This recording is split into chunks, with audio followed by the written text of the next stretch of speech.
Hey, it's Joe Crump. I got another one here. This one is another example deal that I'd like to explain. This guy I have a seller with 6 properties that he wants to sell. He's an investor. We run across a lot of investors through the auto marketer. You know, they have one property they're advertising, and then suddenly they say, well, I've got 6 others that I've got. So it's not uncommon. All these properties are pretty similar, so I'll just give you one so you can tell me how to structure the deal. And that makes a lot of sense, especially when you're first getting started. Do these one at a time. Say, let's just start with one. I'll show you what I can do. We'll put it together. If you like what happens and how it works out, we'll do the other 5. So keep that in mind. So I'll give you one, tell me how to structure the deal. Value is $75,000. The asking price is $55,000. He owns them free and clear. He's owned them for 15 years and used them as rental properties. They all need work. This one needs about $8,000. A roof, a furnace, some cosmetic work. It rents for $700 a month. The taxes and insurance come out to $100 a month. This one is vacant. 3 of these are vacant, 3 are rented. He says they rent pretty quickly when he starts advertising, but he didn't want to rent them if he was going to sell, and he doesn't have the money to do the fix-up.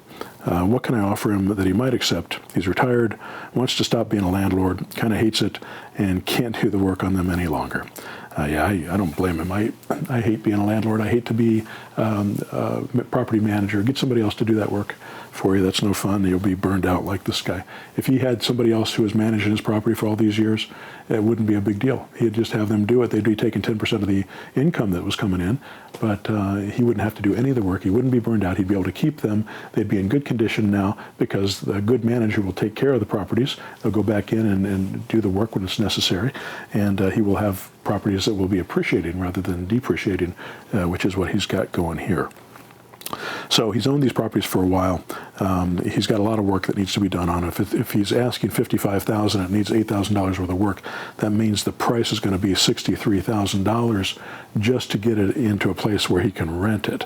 If it's $63,000 and it rents for $700 a month, somebody coming in with $63,000, it's not terrible income. You know, I'm doing the math in my head, but maybe 8%, return on investment after paying for principal, interest, taxes, or not. You're not going to, well, principal, interest, I'm sorry. If you're paying for cash, you wouldn't have principal interest. You have taxes, insurance, and property management.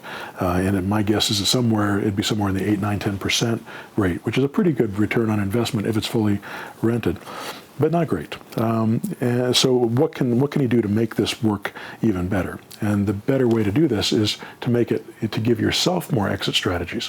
And the way you can do that is to get it on terms. So if you got this property on term for $55,000 and then sold it to an investor, let's say for $5,000, now you're up to $60,000. He's got to put $8,000. He's going to be up to $68,000. But if his payments are, if he's got rents for $700 a month and he's got $150 of that as taxes and insurance, another $50 or $70 for property management. Now he's down to $500. Let's say $450 a month. Just take out $150 of that for himself. So $300 a month is what he can afford to pay on the monthly payment. He takes that $300 a month, divides it into $55,000, and that's going to be the term of the payment. So if you've got $55,000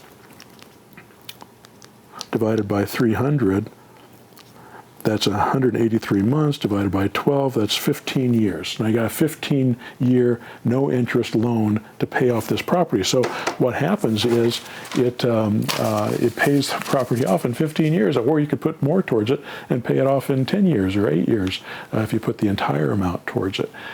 So that would be a great investment for anybody because the entire principal every payment is entirely principal. So every time you get make a payment of $300, $300 is profit to you because it's paying down your principal, even though it's not cash flow to you.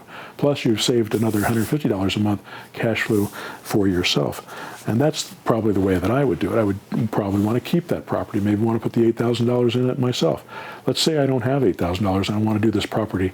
Then I could sell it to an investor, for the $60,000. I get the $5,000 for myself.